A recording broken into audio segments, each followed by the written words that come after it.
Hi எல்லோருக்கும் வணக்கம். நான் உங்கள் தோழி பேசுகிறேன். இன்றைக்கி நம்ம பார்க்க போகிற ரெசிபி வாழைப்பூ பொரியல். அதுக்கு தேவையான பொருளை இப்போ நம்ம பார்த்துடலாம். வாழைப்பூவை இப்போ நம்ம க்ளீன் பண்ணலாம். அது எப்படி பண்ணணும்னா, அது மேலே ஒரு குச்சி மாதிரி வருது பாருங்கள், அதையும் தோல் மாதிரி இருக்குது பாருங்கள், இதையும் ரெண்டுத்தையுமே நம்ம அதில் வந்து நீக்கிடணும். இப்போ பூவெல்லாம் நம்ம க்ளீன் பண்ணியாச்சு. இதை பொடியாக நறுக்கி வச்சுக்கலாம். சின்ன வெங்காயம் 1 கப்பு, 1 கப் முருங்கைக்கீரை, 3 காஞ்ச மிளகாய், 6 பல்லு பூண்டு,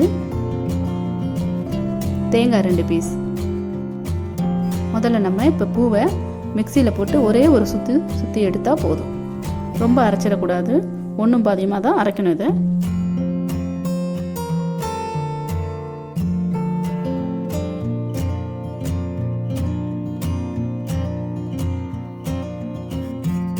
இப்போ ஸ்டவ் ஆன் பண்ணி பேன் வச்சிடலாம். தேவையான அளவு எண்ணெய் சேர்த்துருவோம். எண்ணெய் நல்லா சூடாகிடுச்சாவே கடுகு, சீரகம், கொஞ்சம் கடலைப்பருப்பு, கொஞ்சம் உளுந்து,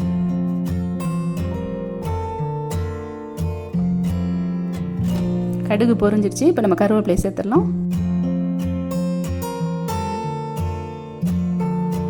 இப்போ பொடியாக நறுக்கி சின்ன வெங்காயத்தை சேர்த்து நல்லா நம்ம பொன்னிறமாக வர வரைக்கும் இதை வதக்கலாம்.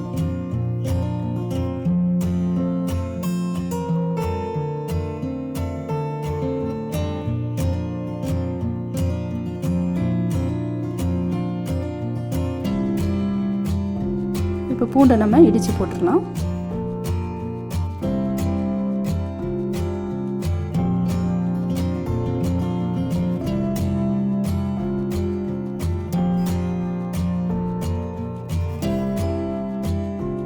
இப்போ காஞ்ச மிளகாய் கிள்ளி அதில் சேர்த்துருங்க.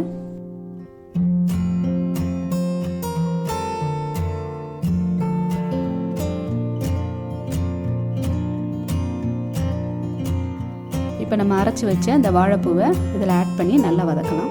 வாழைப்பூ அரைச்சிட்டோம்னா இந்த மாதிரி கலர் மாறிடும், ஆனால் உடம்புக்கு ரொம்ப நல்லது. இதை நம்ம அடிக்கடிக்கு உணவில் சேர்த்துக்கணும்.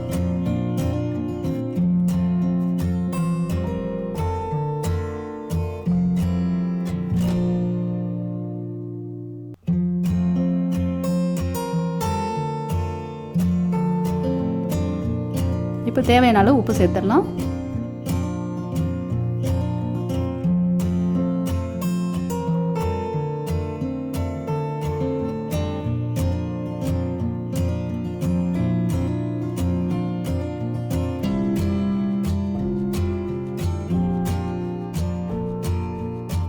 பூ நல்லா வதங்கிருச்சு. இப்போ நம்ம இதில் முருங்கைக்கீரையை சேர்த்துடலாம். முருங்கைக்கீரை ரொம்ப வதக்கக்கூடாது, சும்மா 2 பரட்டுனா போதும்.